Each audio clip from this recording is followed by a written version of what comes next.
There need to be vast improvements in this area and benchmarks put in place. Should Executive Director Bass answer for this? I think so. He's head of it. Yes, absolutely. 2 years ago, one of the largest government agencies in Texas promised to make some big changes to how it handled diversity and discrimination. Harassment, retaliation, and discrimination have no place here. And if we determine that anyone employed here is guilty of those things, they will also no longer have a place here. After our investigation found hundreds of harassment complaints from people of color and female employees at the Texas Department of Transportation, the agency said it was making strides toward equality. But our Avery Travis has uncovered new allegations among TxDOT's 13,000 workers and many complaints going unsubstantiated, revealing there are still miles left to go. Yes, Josh. In fact, the data shows a spike in complaints over the last 2 years since our first report. In 2017, there were 49 complaints filed with the agency. The next year, in 2018, after our investigation, there were nearly 70 complaints filed. And in 2019, 93. Now, over the past 2 months, people have been protesting, calling for a change to the way people of color are treated throughout our society. But some TxDOT employees tell us they feel like there's been very little change within the agency. And while they're serving the state of Texas, it feels like the state isn't always listening. These comments were said throughout the day. Let's stand up in your face and tell you, you need to go back where you came from. You don't belong here. Trump needs to make a bigger wall. In the field and in the office. Several employees at the TxDOT district headquarters in San Angelo say they hear it all too often. It makes you feel like you're not worthy. And all your hard work that you put into that field, you feel like it's a slap in the face. I love my job. I love it. But it's just certain people that make it impossible for you to do your job. In order to keep their jobs, these employees asked to remain anonymous as they detailed the racial jokes and even slurs they say still sting. How much did these comments affect your work? My work did affect it to a point to where I wouldn't deal with the person that would give these comments. I'd avoid them. I wouldn't be in the same room as them if I could be somewhere else. One of them filed an official complaint back in 2018, just weeks after our first investigation. According to agency documents, this employee, who is a person of color, reported hearing things like, "This is America, speak English," and jokes about the Ku Klux Klan like, "I'll go home and get my white sheet and take care of this." When TxDOT investigated the complaint, they found multiple employees were concerned, and one told them, "Everyone in this section jokes around, but some take it to the extreme." This doesn't feel like a joke to you. No, it's no joke. It's not.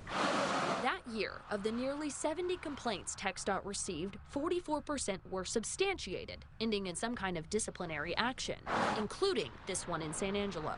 TxDOT records show 2 employees were fired and a supervisor there was demoted. It did change, but you still hear it, and it's hush-hush. The next year, in 2019, the amount of complaints total statewide shot up 36%.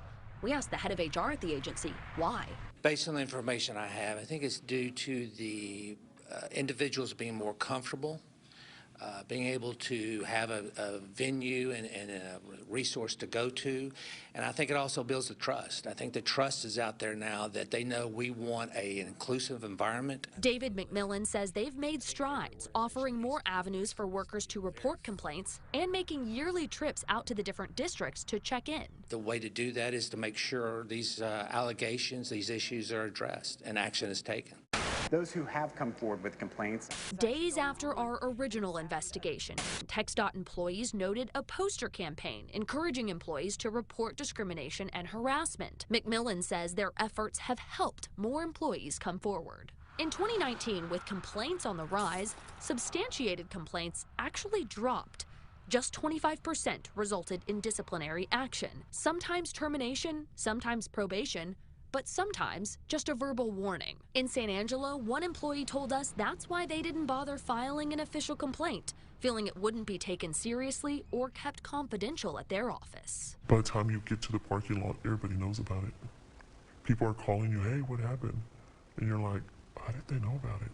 It's very hard. It's very hard seeing that when you feel that you've gone up the chain of command and then you just feel that you're being ignored. Do you think, though, on the whole, that employees are happy with how they're being treated? I think on a whole, I think our employees are feeling more and more respected due to this trust. I feel like any individual that comes up with a complaint, we need to treat it like if it was my family. McMillan also noted TxDOT is still trying to recruit a more diverse workforce, targeting universities and associations for women and minorities. Yet TxDOT employment data shows in 2018 fewer than half of applicants were white, but ended up filling more than 55% of openings at the agency. The next year, 2% fewer of their applicants were white, but took 56% of the open jobs. This all comes after a 2017 legislative audit found TxDOT was falling short of equal opportunity standards for Black, Hispanic, and female workers. And lawmakers on the State House Transportation Committee were calling for change. There needed to be vast improvements in this area and benchmarks put in place. It's time for TxDOT to wake up to the year 2018 and understand that that can't be allowed. The House Committee on Transportation will now come to order. But 2 years later, no action on this issue from the same committee. We reached out to more than a dozen lawmakers who've rotated onto the committee tasked with overseeing TxDOT to hear what progress they've seen from the agency. Several declined to comment. Most never responded.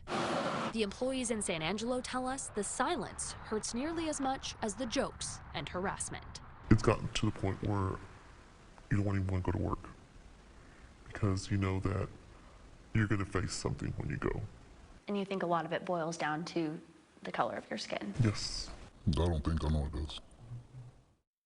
We reached out to lawmakers in San Angelo to get their response, and Representative Drew Darby said in part, we need to trust the leadership at TxDOT to be strong and create an environment that is safe and welcoming for everyone. He also said he'd continue to monitor the issue specifically at the San Angelo district office. We've started looking into what other avenues an employee might have to file a complaint outside the organization. The Texas Workforce Commission's Civil Rights Unit investigates whether discrimination happened under the Texas Labor Code.